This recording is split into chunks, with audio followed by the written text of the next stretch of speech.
So today we're going to be talking about success. It's a very powerful word. Right? Everyone is constantly demanding success from us. Ever since we were babies, actually, the parents, oftentimes deliberately and sometimes unconsciously, they're requesting their children to be successful. When they go to the school requests the same thing from them. When they're young, parents, schools, and society pressure them to be successful. But no one during this period shares with them what does it mean to be successful. What is success? And most people, since they don't know, they pick up Bill Gates, the Rolling Stones, Ravi Shankar, Picasso. This is what success is all about. So they set the standard in a very, very, very high position, without giving enough support to tell them, how do I get there? Normally the advice is, you study hard, you learn a lot, you be responsible, and you'll be successful. It's the basics. Everyone does that. And most people who say that are not successful. Right? There is a contradiction. And children, even though they're in their innocent and unstructured mind, they observe this. How come, they're asking me so many things and they hardly do anything? There's a lot of transference as well from parents to children. And oftentimes they put themselves in that authority tower saying, oh, because I know it. I have the experience. Very foolish.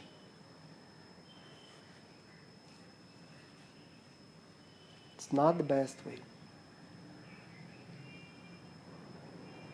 Another major mistake. Children themselves, they're great human beings. They're fascinating artists, they're great business people, they're amazing engineers, doctors. They never set limits to their imagination. And if they're confident, sometimes they talk to you as though they're the greatest in the whole world. Oftentimes they are, right? Because children are the center of attention. They don't do anything, yet everyone worships them. Oh, so cute, so beautiful. So along the way, something happens that kills it,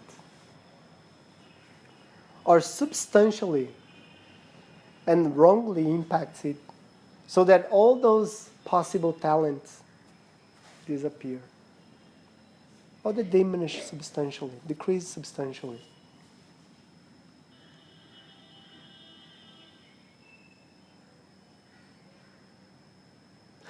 It's not a bleak scenario of life. It's just a normal, empirical observation that many of you may relate to it, certain part of your life.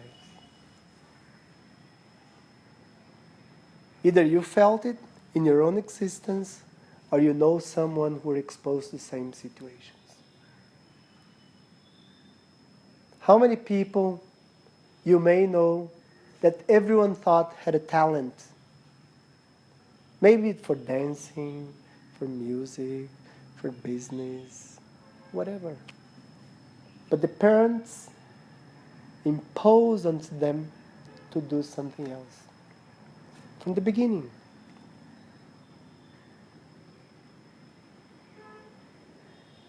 When we see other children, someone else's children, I see it immediately. If we observe carefully, we see some possible talents in that child. But the structure that the parents put into them is wrong, right? They want to have a quiet, obedient, and respectful child. Instead of having a self-confident, self-loving, self-respecting child.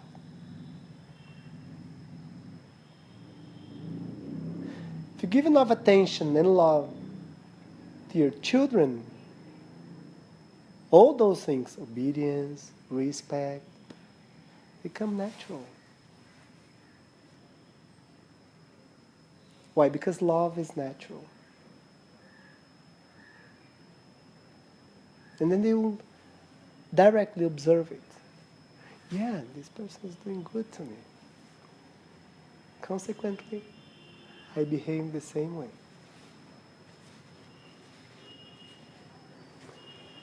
The biggest hindrance to a human being development, most of the time, I'm not saying all the time, are called parents. Fathers and mothers.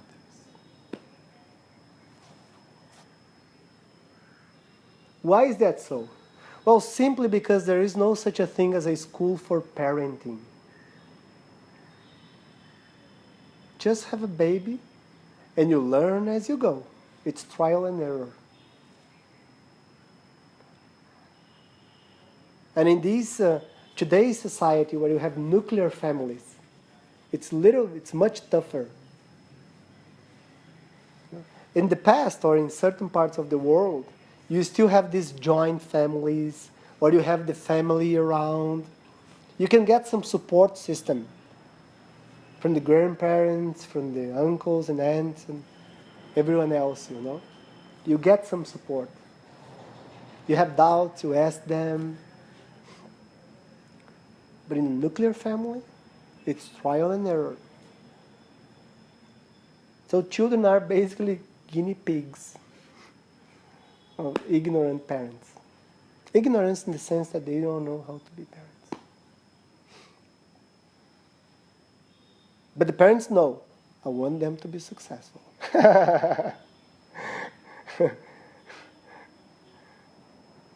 People are not funny, but they do a lot of funny things, right?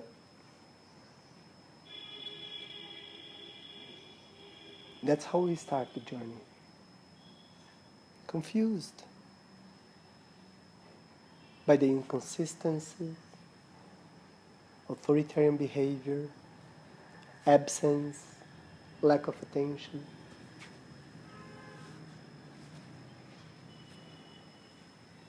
And the pressure to be the best one in school, have the highest grades, most obedient, most respectful. Not saying that these things are not important. The opposite. In my opinion, these things are natural. If you create enough support system for the child. Because they want to be the best. Think about your own childhood, teenhood. You always want to have the highest grade, to be the most popular at school, the best in sports. It's natural.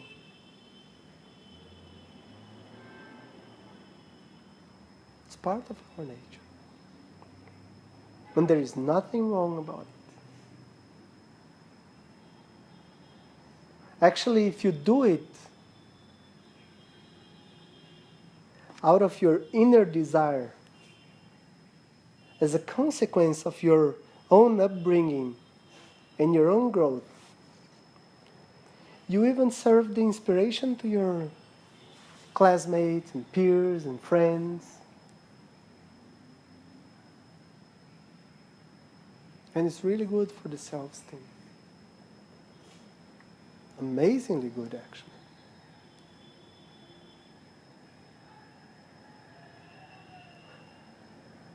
So we need a dramatic cognitive change in the way we live nowadays.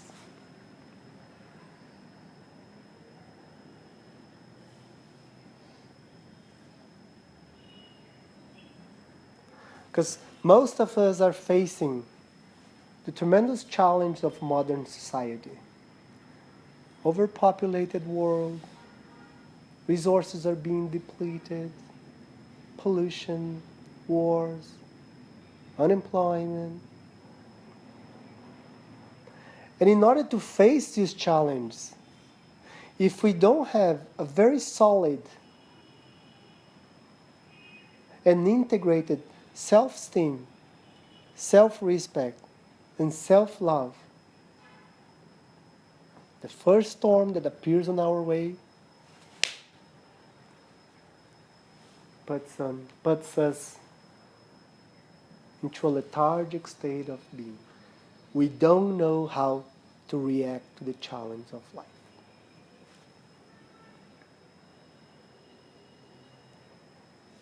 Not even talking about success. Talking about the basic foundations. It's like constructing a house. If you don't have solid foundations and columns, whatever you put on top of it, the first gust of wind washes everything away. And these very fragile and weak foundations oftentimes is a tremendous, a very vivid representation of our emotional being.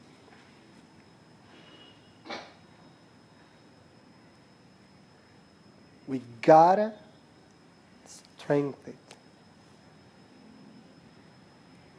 Our own, and if possible, the ones of our children, generation that is coming behind.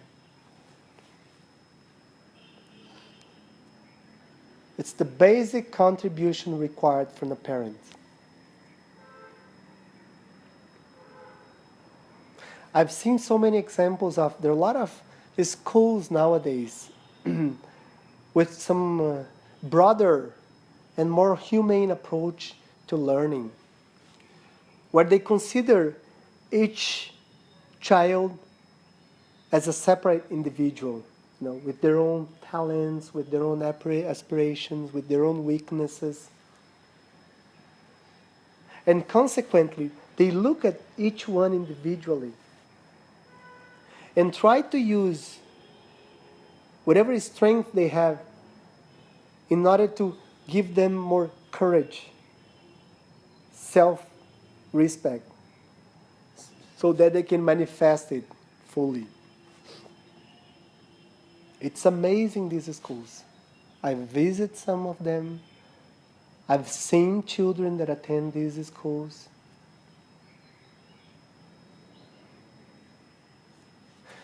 But then sometimes there is a challenge here. They go to school, they learn a lot of things about freedom, expressing yourself, using your imagination, interacting with others without boundaries, just being a child.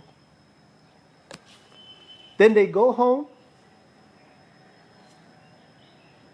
everything is different. The parents want them to be quiet, to be extremely obedient regardless of the mood. The father in the morning, he is very boastful and happy. Oh, come here, my love. Oh, you're so great. Then comes home in the evening after a very tough day at job. The child wants to play with that same happy person. What does the child meet? A sad face or an angry person.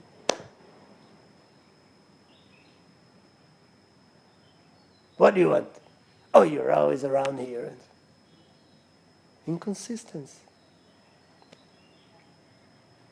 And nowadays there are a lot of devices. How you go and watch television. Children do not want to watch television. Although it's entertaining, everyone wants. But if you play with them, television will be something in the back of their mind. Give them little attention, little care. Because they had a great time at school. They're manifesting their full essence over there. And they just want to continue. It's the same thing if you do what you love doing. We're going to talk about this a little bit later. Same thing.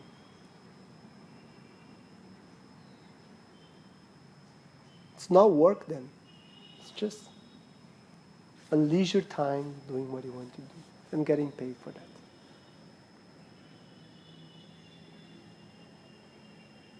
So if somehow you think that you're also exposed to these situations during your childhood or teenhood or young lives or even adult life, you are completely free to change your mindset.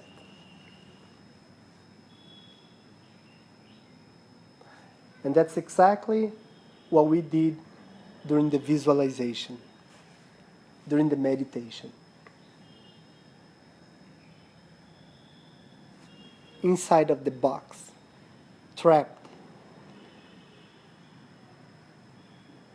a hostage of your own undesirable feelings, of your fears, of your imposed actions, or failures, or regrets.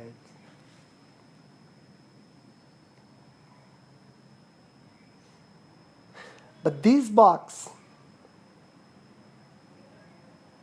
we put them inside of our minds. And we give them more value that they are worth. It is as simple as that. Why? Because no one can command your own thoughts except yourself.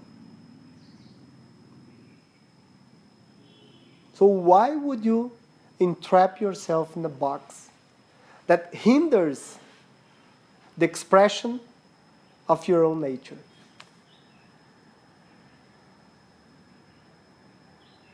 It does not make sense. It's as though you have a split personality. Oh, I want to do this, I want to achieve that, I want to go to that place, I want to behave in this way. This is your, let's say, just for the sake of it, this is your higher self, as though there are two selves, as though there is a split personality. Then you have the other one. Oh, but that person did this to me in the past. It impacted me in this way. Oh, I tried this once. It didn't work. Oh, frequently I commit myself to do certain things, but I never do. And goes on and on and on. This list, actually, the ones that you are self-blaming yourselves, is higher and stronger and more frequent than the ones of encouragement, motivation, self-love, and self-respect.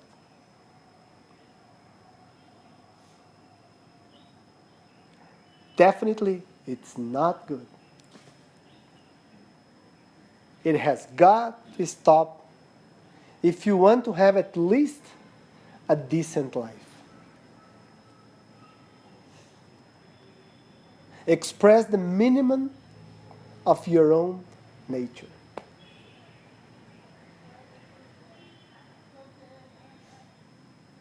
There is always someone out there knocking at the box and trying to help you to get out of that box.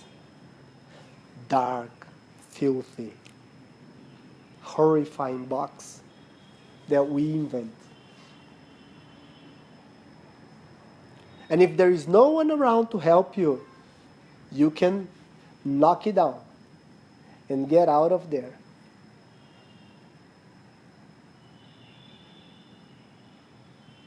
Use your willingness to do it. If this happens, then life begins.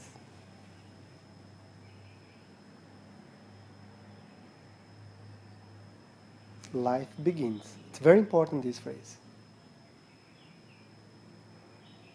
Otherwise, you're just running around aimlessly, adrift in the ocean of life, being blown here and there by the winds of choice. In other words, being led by life or other people instead of leading your own existence.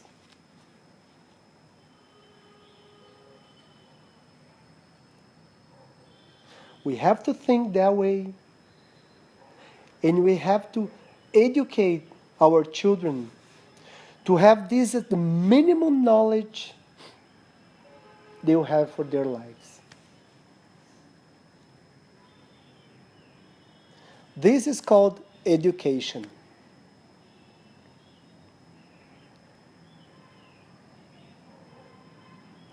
Education means you tell them what it is, what is not, and the consequences of doing or not doing certain things. Otherwise, it's called commandments.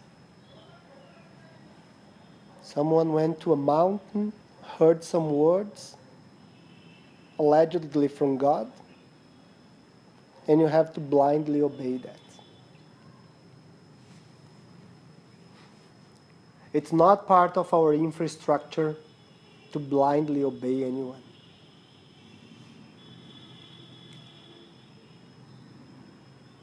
Why? Because we have something called mind, cognition.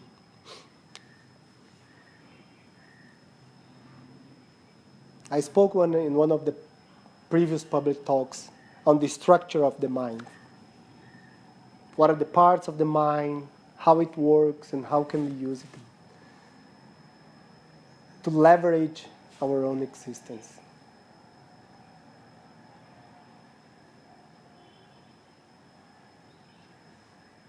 Extremely important.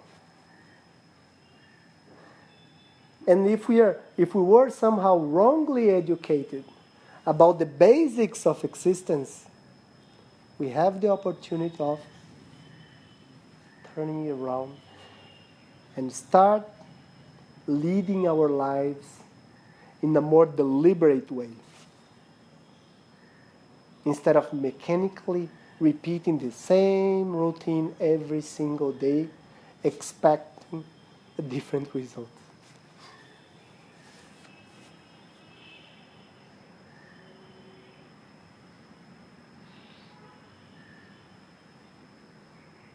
This is basically, I just want to give this introduction on the psychology behind the way we see ourselves and the things we are exposed to during our childhood, the consequences and the impacts it has on our existence right now. So that, aware of these facts, you have the possibility of assessing your lives, and seeing, am I where I wanted to be? Am I who I want to be? If yes, congratulations. You're a successful person from my standpoint. If not, there is a possibility for changing. This is an introduction.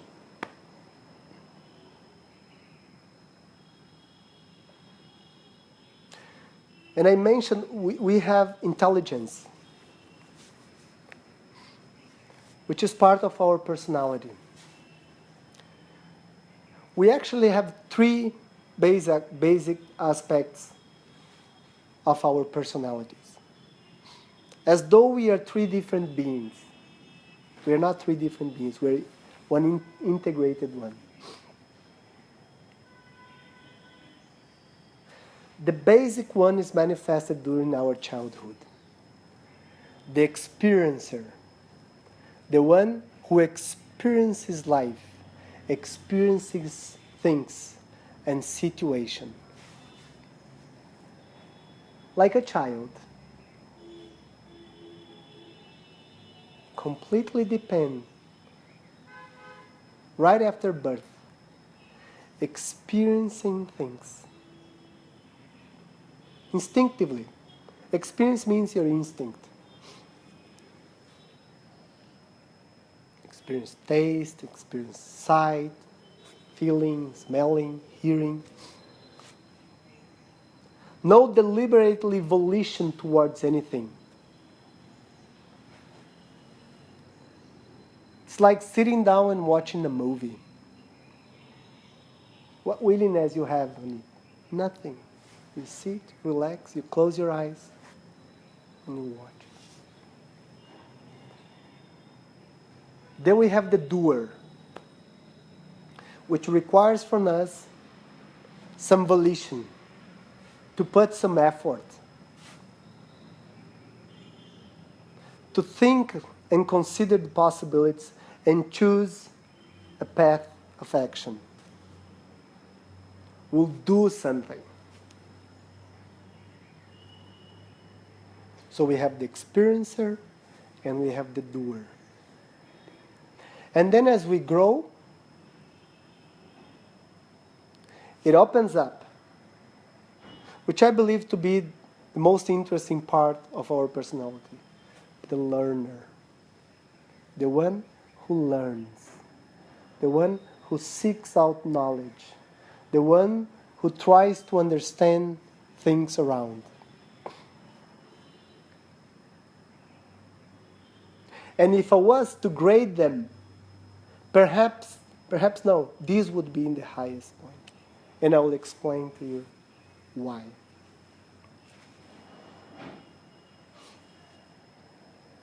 If we compare ourselves with animals, what is the personality that we share with them? The experiencer. Animals are not doing anything outside of their programmed system. Animals do not have very rich and detailed desires as human beings. They are programmed to go around and experience things.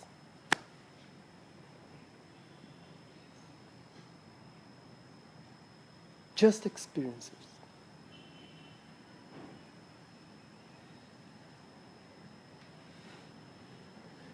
You never see a bull going to a cow and say, oh, let's do a new fence here or paint that fence.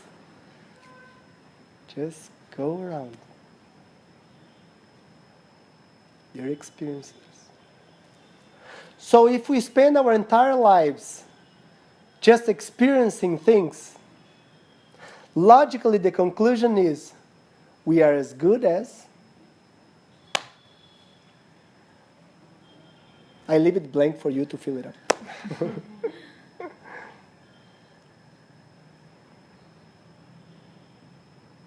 And what is amazing, now listen it up. Pay attention, this is very important.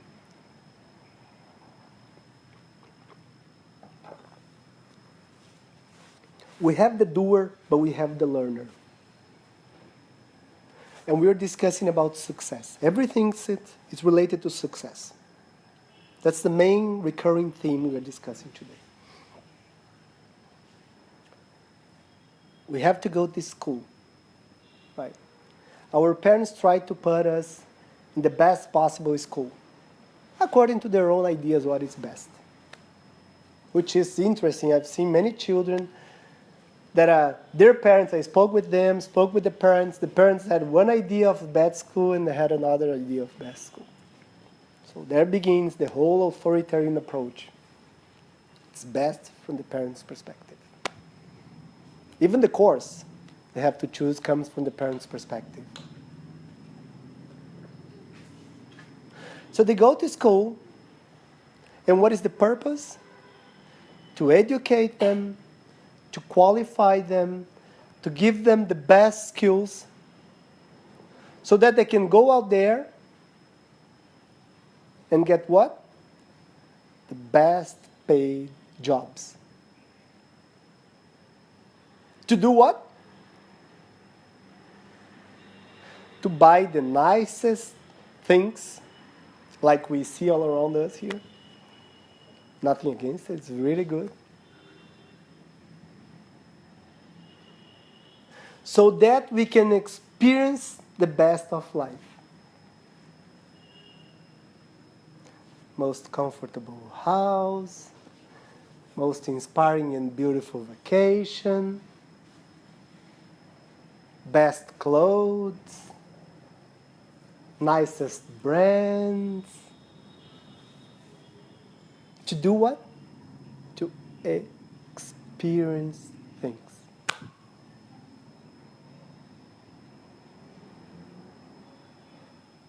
So we go out there and we strive to accumulate things to experience them. Then we come back. If we are only experiencers, we are as good as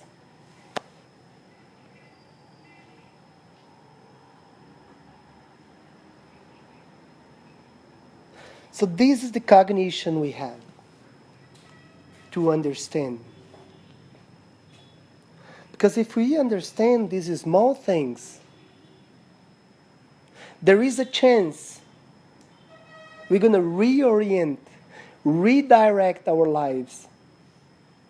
Not to be experiencers, but to be a wise and contributor being to our own existence and to the society around us.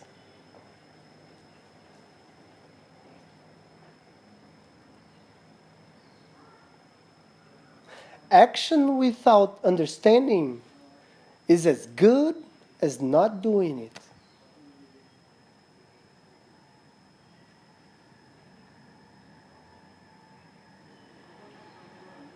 If you do things without knowing it, it creates more problem than doing it, most of the time.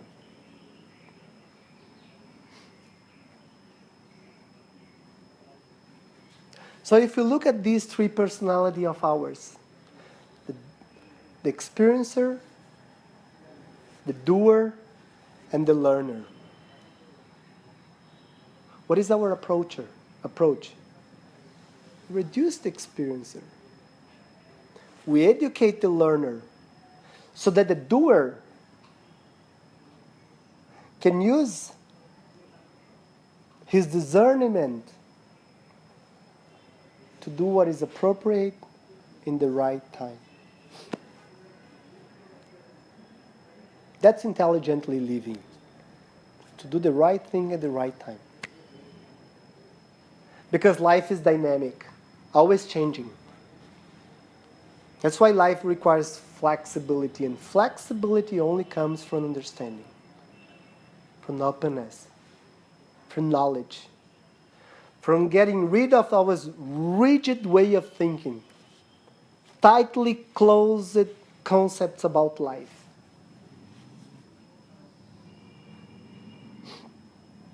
When we were discussing before about all the challenges that a child faces, or the dichotomies and inconsistencies, it impacts their esteem in such a terrible way that they grow up feeling inferior to others. And a person with inferiority complex goes around like a dictator. Because there is no room to accommodate.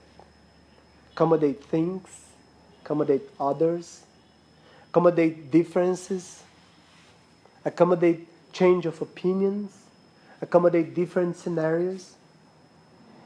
It has to be my way or the highway, right? It's really painful. And I'm sure all of you have experienced this in your lives. At some point, someday experience this every day at home with the wife or husband. Very unfortunately.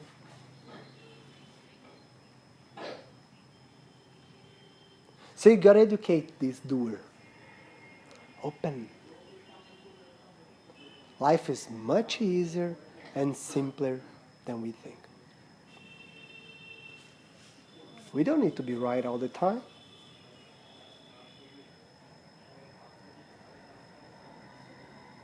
We accommodate. We educate ourselves as much as we can. And I'm just going to open a parenthesis here to mention one thing that I believe to be extremely important.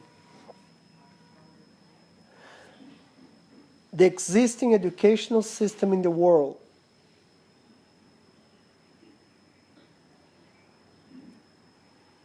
is not conducive to our growth and maturity, especially mass education, because they do not consider our talents, our emotions, and our individual desires, especially our emotions. We go around completely unaware of our emotions, and our emotions, they drive us. You wake up in the morning, extremely happy, beautiful day, Everything's perfect. You step outside of the house, you see one person wearing clothes in a color that brings you some unpleasant memories from the past. You are done for the day. It doesn't matter how smart you are, how powerful you are. You are so dependent and weak as far as your emotions are concerned that you collapse. Then you go to school, you go to work, you do your daily errands. A very moody way, Oh, life's so miserable, Grumbling and lamenting, and certainly annoying other people. How are you? Oh, life is terrible. And then they go on, and no one wants to listen to you, They go on and on and on. The person gives a lot of cues. Oh, okay, yeah, well. But we go on, So our educational systems should teach our children about it. How can you have better self-esteem? How can you have self-respect? What does self-love mean? How can you build up your self-confidence? As long as our educational systems, and it's everywhere in the world. I've lived in many countries around the world. I've never seen it except in alternative educational systems.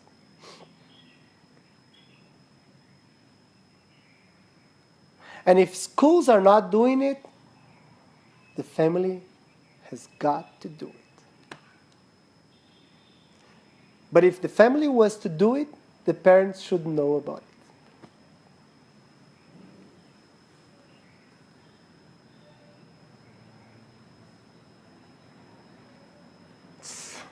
Well, I'm not trying to depress you, I'm just trying to bring some important facts. It's a catch-22 situation, Schools should educate children, they don't do it. Parents should do it, they don't know it. And there lies, in this turmoil, a completely dependent child, which is you. The very weak and susceptible to change child, it's in you right now. This is the one that gets moody. It's not the adult. It's the child within. So you have the opportunity. Give it some love, some care, embrace it, some tolerance. Whatever way you can imagine. There's no limit. And you can do it anytime. If you're at work, or if you're going to work, at school, if you're traveling, at home. If you feel that you need it, be great enough to grant it to yourself. Educate yourself to be that giver. Now you can close the parenthesis on the education. But it's a very important fact,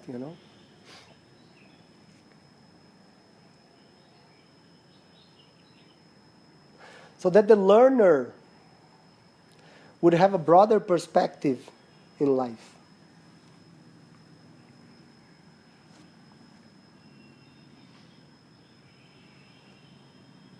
Therefore, be aware of these three aspects of your personality. The experiencer, the doer, and the learner. Try to evaluate which one is more present in your life. And why is it? Is it a result of conditionings? Very likely, it's unquestionable. Do I want this to be the predominant one or the subservient one? My advice to you, the learner, should be the preeminent manifestation of your personality.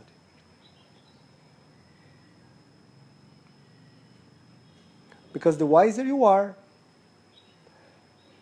the higher the likelihood of choosing the best course of way possible in any given situation. And the experiencer, I think, should be, the experiences, it's a natural process. You grow up, you begin as a 100% experiencer. Because you need that. As time goes by, it should decrease. Because the doer plays more important roles.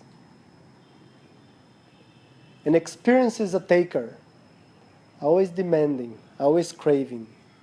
A doer is a contributor, trying to do things, accomplish goals. And with the support of the learner, much better.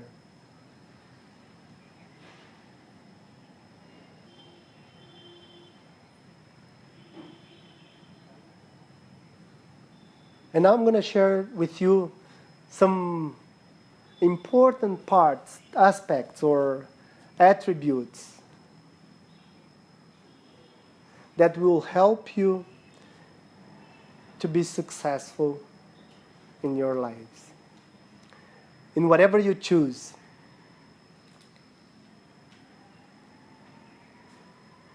So the first one is love.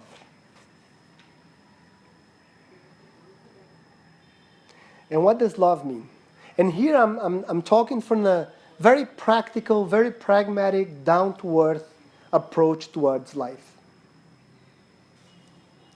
Love. Whatever you're doing in your life, love to do it. It's a very important aspect. if you're not doing what you want to do, stop complaining, stop whining, stop grumbling. It doesn't help you in any way to have these undesirable emotions. Very simple. And maturity, you should grow enough that you start loving what you have to do. If you're doing something that you don't like, force yourself. And forcing yourself, it means being grateful. You've got something to do.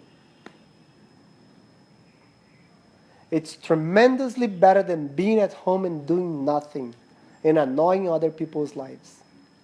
It's the basics.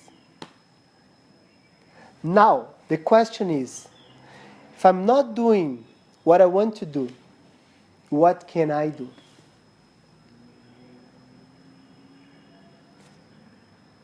You can continue doing what you're doing and simultaneously find a way of going towards what you want to do.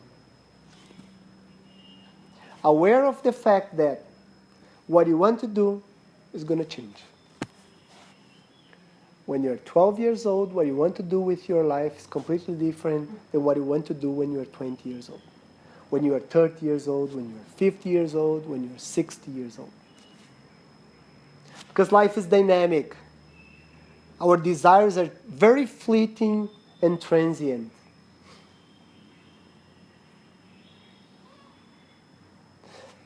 But this capacity of forcing ourselves to do our best in whatever we are doing at that specific time gives us at least self-satisfaction. It's to go home, look at yourself in the mirror in the evening or before you go to bed, and naturally, a spontaneous smile comes out of your face. Wow, today was a great day. Why was it? Because I did the best I could with the resources and knowledge and skills that I have. Period. What is the immediate impact of this attitude? Self-respect, self-confidence, self-motivation. You do it one day, next day when you wake up in the morning, you got more energy than the previous day. You repeat it, next day, even more vitality. And then eventually, you start having enough resources of energy to pursue other things. Because you feel all right with yourself. Well, I can do there and try it. I may fail, yes, but I tried. I will succeed, yes, hopefully.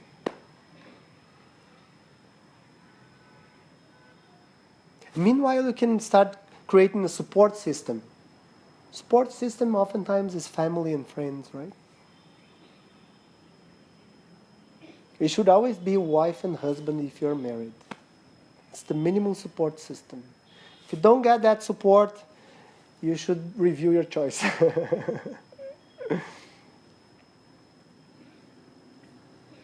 Review your choices means have a conversation. Talk it through. Sometimes the person is not aware of it.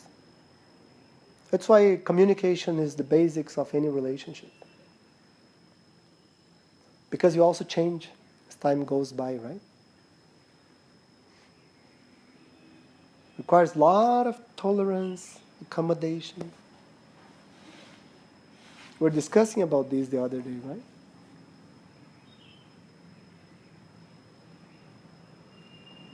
But this is the basics. Love what you do. Force yourself. Because by forcing yourself, you grow, you mature, you become a better person.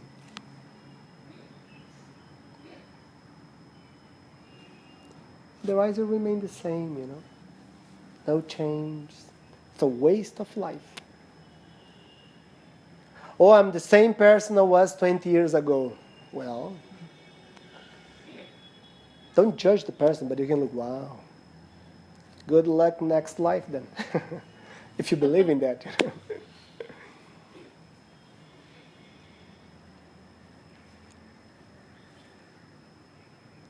Second one. Learning. Devote yourself to learning. Whatever you are doing, learn as much as possible about it.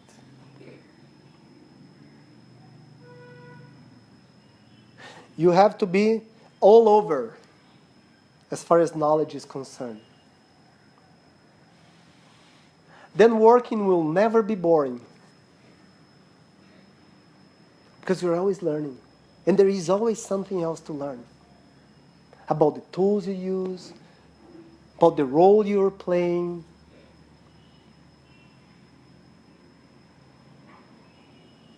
And it's not only our professional lives. It's our emotional and loving lives as well.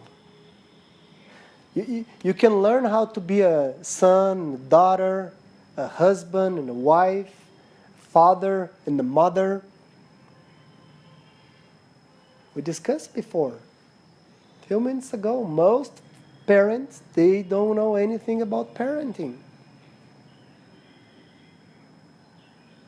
And they don't try to know. So it's trial and error with a child. We live in an era where there are thousands of books on parenting. And yet, we've never seen such a high number of children doing therapy. Children being sad.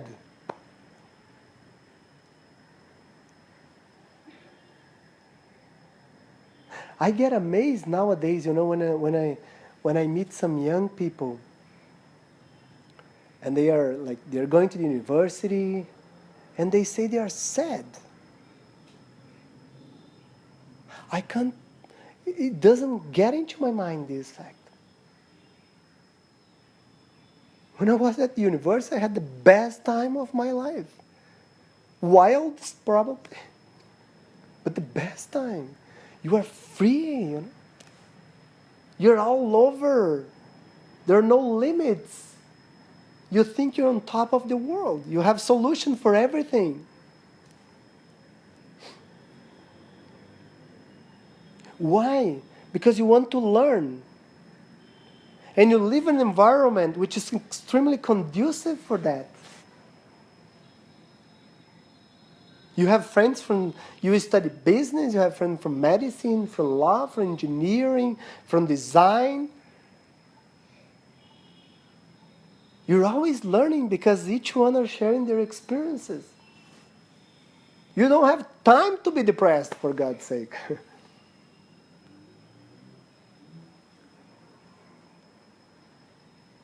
There is no boredom. This same attitude we have to carry on throughout our lives.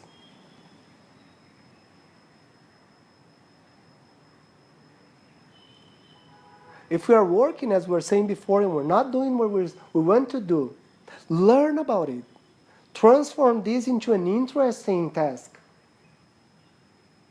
Expand yourself. The basics. What do I have to do? When do I have to do? How do I do it? What are the consequences of what I'm doing?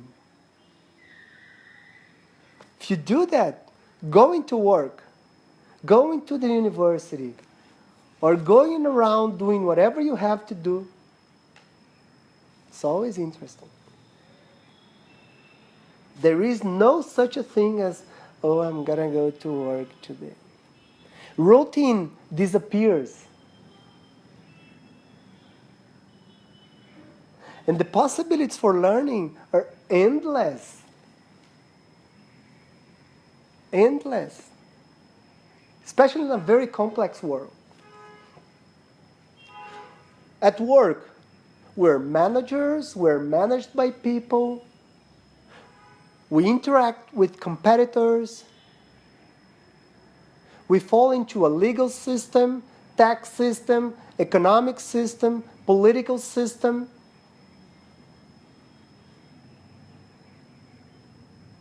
Emotionally, we relate to our husbands or wives and children and parents. Spiritually, we have our own beliefs. It's so many things to learn.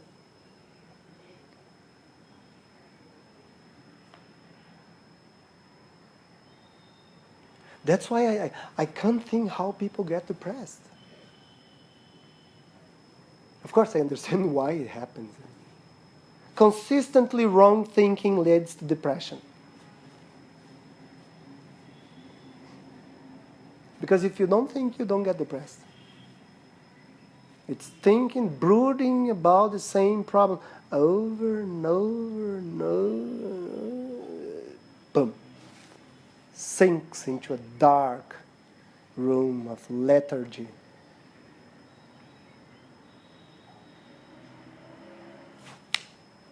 You have to get out of that box. I'm learning. In the beginning, force yourself.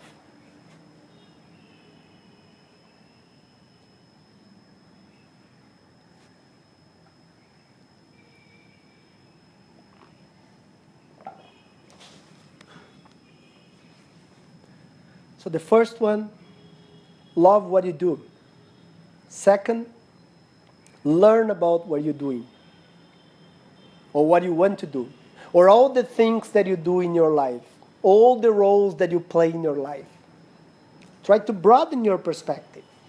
Try to see whether you can put them together and make yourself one single person. Do not split the roles. I've seen people around saying that oh, you should behave in this way at home, you should behave in this way with your friends, and you behave this way at work. Avoid doing that. That's my recommendation. Because you create conflicts within your own essence. Be aware of your main personality. And if it's a good one, manifest it everywhere. So you don't have to, oh, here I have to behave this way, there I have to do that, here I have to do this. No. It's one and the same. Makes life easier for you and for everyone around. Learn about these things. The third one, implement. Put into practice what you know, what you have studied, what you have acquired. Because it's good for you. It's helpful to you. Implementation basically tells you that what you have learned, it is right or wrong.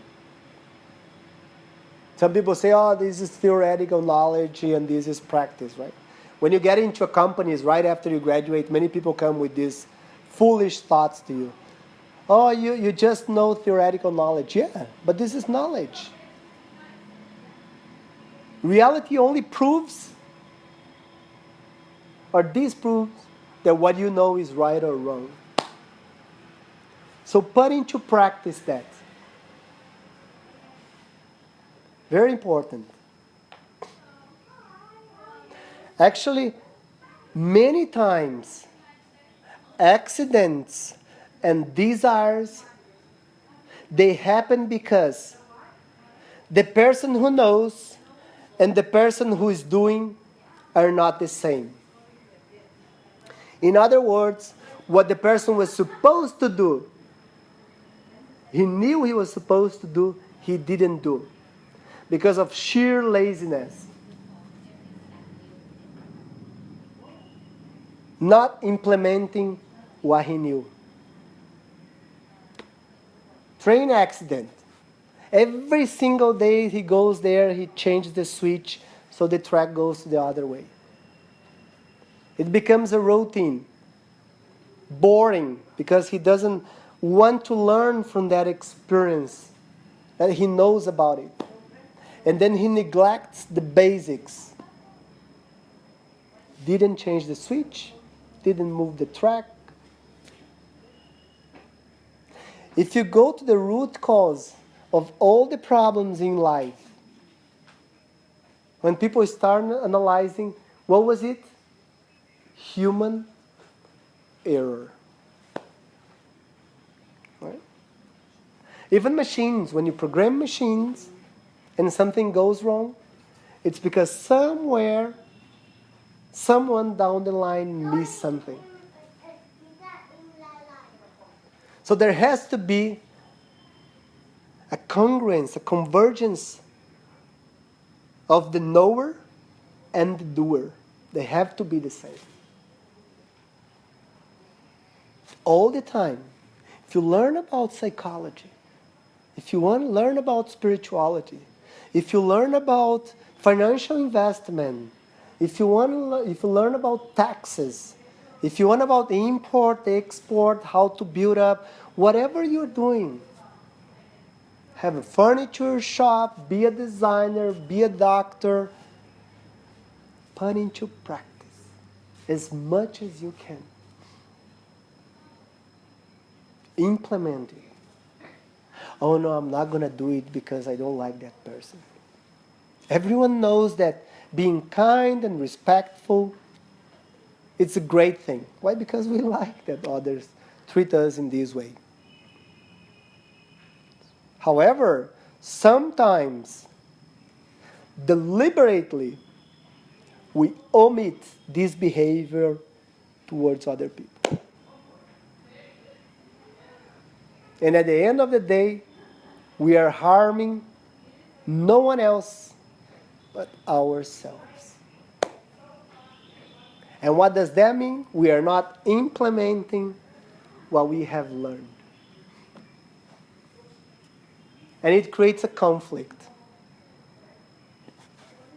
Basic human conflict that blows our self-esteem, blows our self-respect.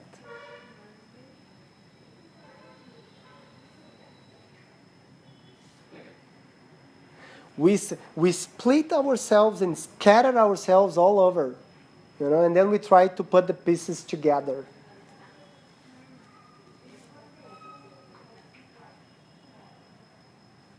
So love what you do, learn as much as possible at everything you do in your life, put into practice. Implement it. Very practical, down to earth, to any pursuit you have in your life. What else? Focus. Concentrate. Pay attention. Be present in whatever you are doing at any time. Many people, they say, I'm multitasking, I can do so many things at the same time. I don't deny that.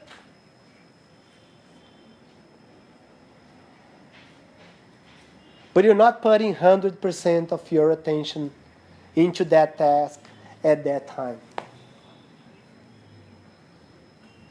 And if you do that, this is as much as you can contribute to that given task, to that given role of your existence.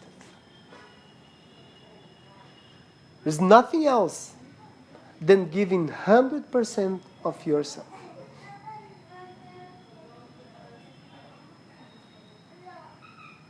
You will inevitably be successful. Most people, they still base their lives in the experiencer, right? So they want to experience 100 things at the same time. They go around doing X, Y, Z, M, T, O, P, Q. Time flies by. One day they wake up, they look around, they're exactly at the same place as they were X years ago. And then they ask, what have I done wrong?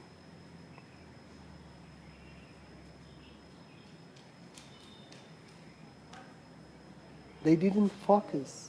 They didn't concentrate. Life is a fascinating thing. It's, you know, the possibility of choices for doing things are endless. And unfortunately, life is very short, my friends. 70 years go like that. Some of you here know that. Are retired. Some of you are in the beginning of your lives. We change our... When we're in the beginning, we think we can do everything, right? We want to embrace the world. It's all right. Nothing wrong about it.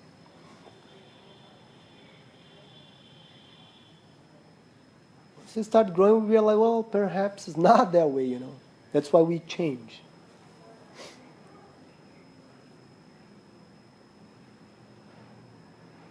And it doesn't mean you have to do the same thing all your life. If you're lucky enough to find a thing that you love doing, and you want to spend your entire life doing that, go for it. But if you decide to do something, give yourself the chance of doing this for a length of time. Up to a point you say, yeah, I'm good at that, I want to grow into that, and I will continue doing that. Persistence.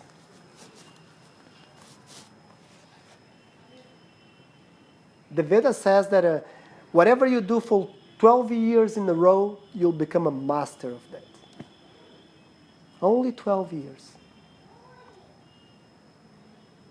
So if there is anything you want to do with your life and you're not doing, start today. In 12 years, you'll be a top person into that field. It's only 12 years. If you live 80 years, around 15% of your lifetime. You have at least 56% to do something into that field. Because you spend a lot of time sleeping too, you know. Necessary. So concentrate. For the simple reason of trying to understand whether you want to do it or not.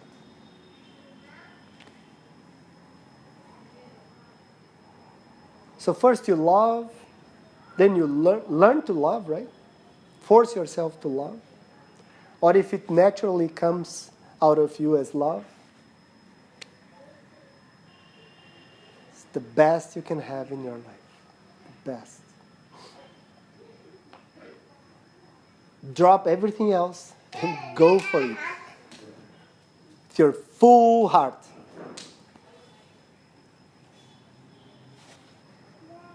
That's nice, with your full heart. Never do anything half-heartedly.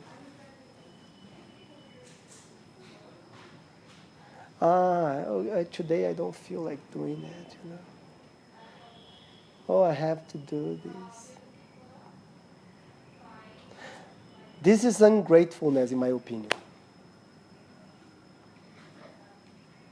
If you are given a chance, if you're given a job, if you're given a role, if you're given a possibility, embrace it.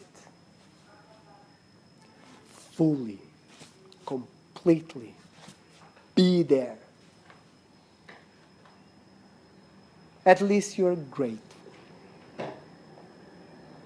At least out of respect as well towards other people. If not to yourself, which is the best. And if not, you can think I'm doing this for God's sake. Not that God mad thinks about you, he's not doing it, he's not sending the email that I was expecting. Simple, sublime, divine gratefulness. Then the last one, expand yourself. Expansion means once you're solid and you're confident, try to broaden it. Your knowledge, your perspective, and especially your contribution.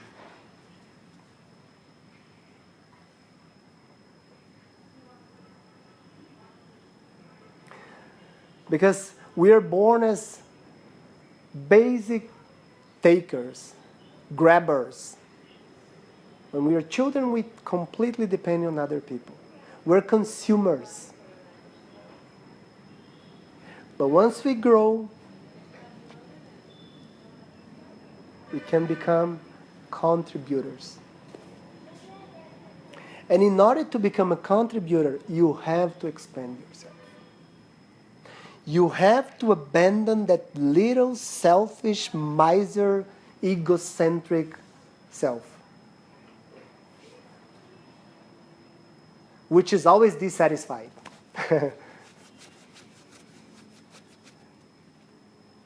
The narrower your perspective on life, the sadder you are. Because you are constantly demanding from the world. Oh, why didn't they give this to me? Why doesn't that person behave in this way towards me? Always asking, always demanding. To please that little insignificant self. I'm not saying that you are insignificant, I'm saying that there is a pattern of thinking that leads to smallness, which is not you. And therefore, you have to expand yourself. In all the roles, get out of your comfort zone of your little tiny 3, 2, 1 bedroom apartment thinking that you are the queen or the king of the world. And you're the best father, best husband, best son, best daughter, best employee, best manager. While out there are billions of people that you could help them by doing the best you can in whatever you're doing with your life. That necessary expansion is important for your existence.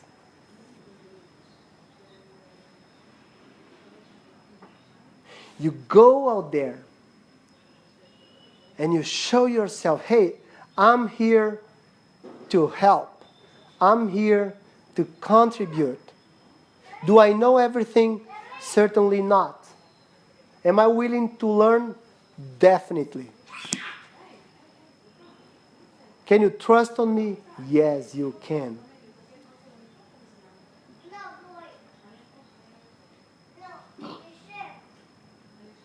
And it doesn't mean that you can go in whatever way you think it's possible to contribute.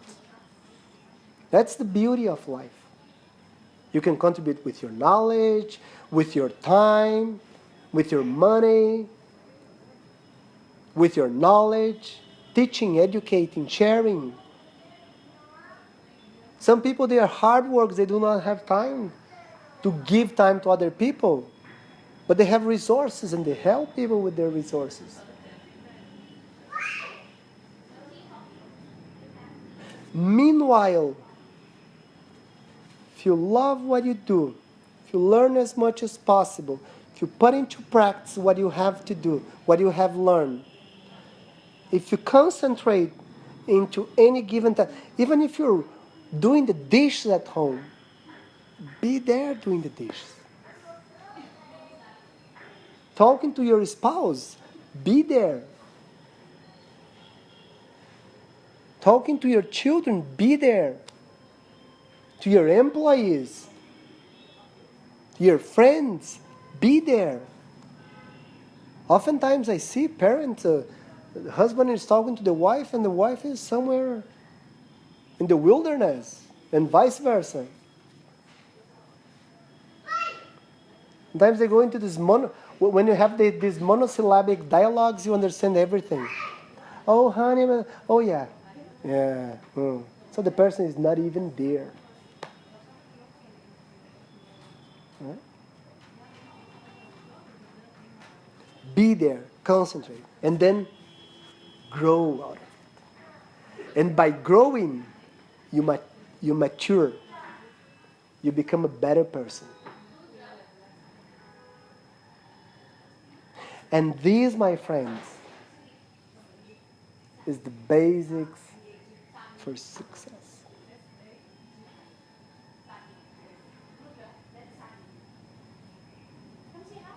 There are a lot of people, talented people.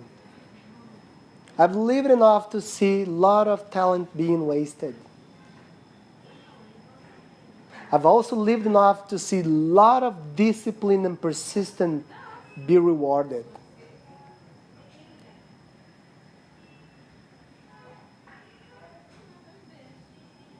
Frequently, we are rewarded outside for the discipline and the time we invest to learn things inside. We see successful people and say, oh, this is successful out of the blue. No, it requires a lot of hard work, persistence, learning, trying, perseverance, failures. It's not a Cinderella world that will never fail. Yes, we will.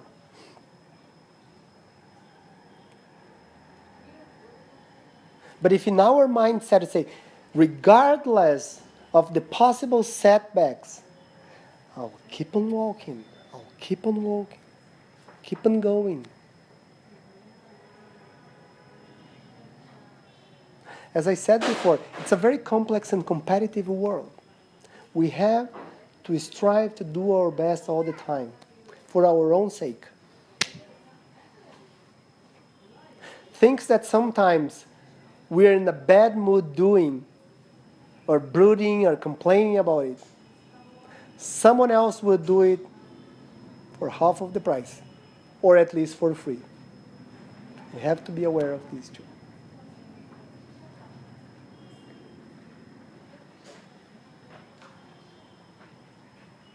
So these are the 5 points. And I'll conclude just sharing one important thing about success. There is no such a thing as one single road to success. As there is no such a thing as one single way of behaving. Because the variables are endless. The complexity and interdependencies of variables are infinite. Human desires, human talents are so diverse, so dynamic, and so rich that you cannot put everything into one system and say it's going to work for you.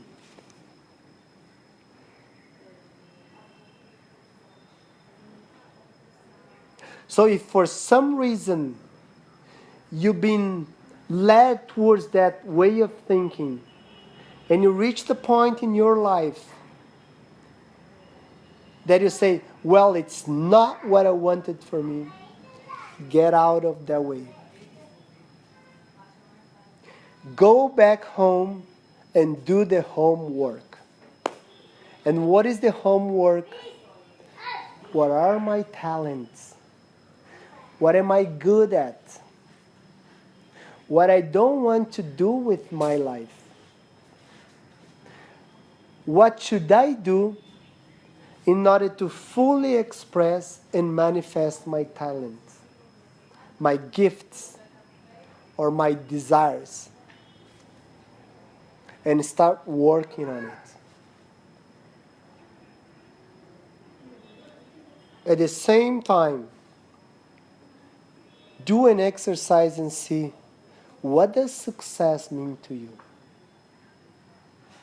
I can tell you, the first time I graduated from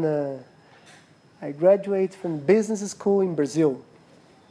Right before my graduation, I got a job in Finland, northern part of Europe.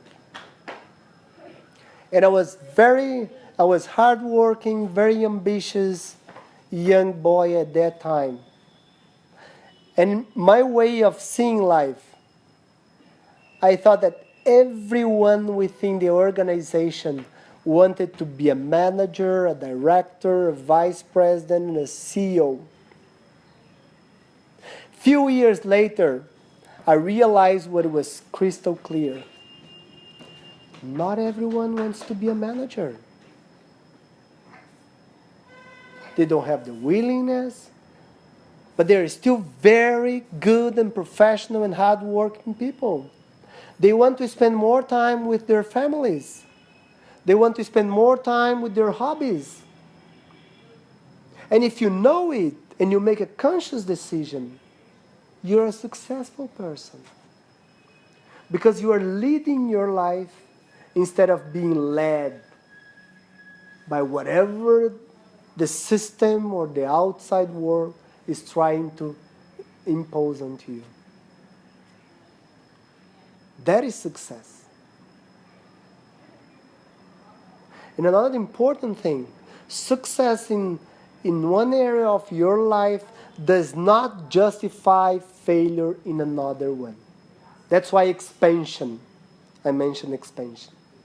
Oh, I'm very good professional and I can provide for my family, and therefore I couldn't care less about being a good father, a good husband, a good wife, or a good mother. It's nothing to do. You have to be a complete person. Integrate. I mentioned before, integrate all the roles and personalities in one single. Because if you are good at one, the chances of being good at the other are much higher. Much, much higher.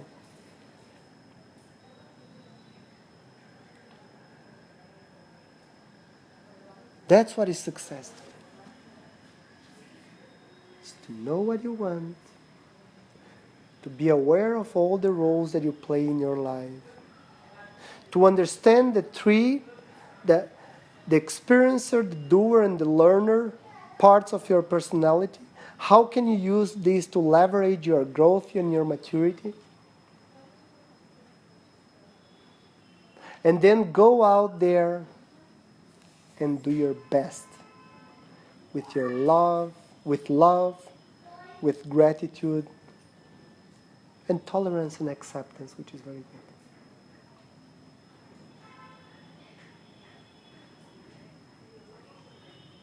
And then if you do that, I guarantee you will be successful. Because you will look at yourself in the mirror every day and you will like what you see. Regardless of the color of the hair, the eyebrows, the wrinkles, and so on and so forth. You like your own essence. Self-esteem, self-respect, self-confidence, self-love.